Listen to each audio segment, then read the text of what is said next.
Work முடிஞ்சது. இந்த வண்டி செயின் க்ளீன் பண்ணியிருக்கோம். முதல்ல ரொம்ப ரஃப்பாக இருந்தது. இப்போ செயின் க்ளீனிங் பண்ணி அதுக்கு அந்த மாதிரி லூப் போட்டிருக்கோம். லூப் வந்து குவாலிட்டியான லூப்பு போட்டிருக்கோம். இது போக ஸ்பார்க் ப்ளக்கு வேறு புஷ் போட்டிருக்கோம். ஸ்பார்க் ப்ளக்கு என்ஜிகேன்ற கம்பெனி போட்டிருக்கோம். நல்ல குவாலிட்டியான ப்ளக்கு. ஏர் ஃபில்டர் ஸ்பாஞ்சு போட்டிருக்கோம்.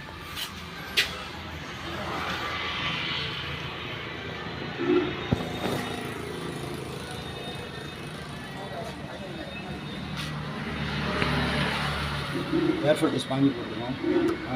பிரேக் ஷூ பேடு வேறு பூஸ் மாட்டியிருக்கோம். பழைய பேடு ரொம்ப தேஞ்சிருந்தது, அதனால் பூஸ் மாட்டியிருக்கோம். ஏர் ஃபில்டர் போட்டாச்சு. கிளச்சு ரிட்டர்ன் ஸ்ப்ரிங் போட்டாச்சு. கிளச்சு ரிட்டர்ன் ஸ்ப்ரிங் இருக்குன்னு பாருங்கள். இப்போ வண்டி ஸ்மூத்தாக இருக்குது. கிளச்சு பிடிச்சி விட்றதுக்கு ரொம்ப ஸ்மூத்தாக இருக்குது.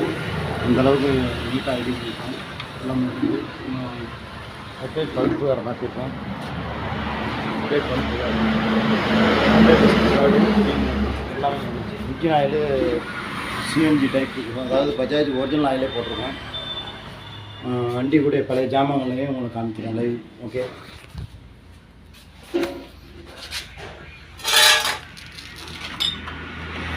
இது ஹெட்லைட் பல்ப்பு போட்டிருக்கோம்.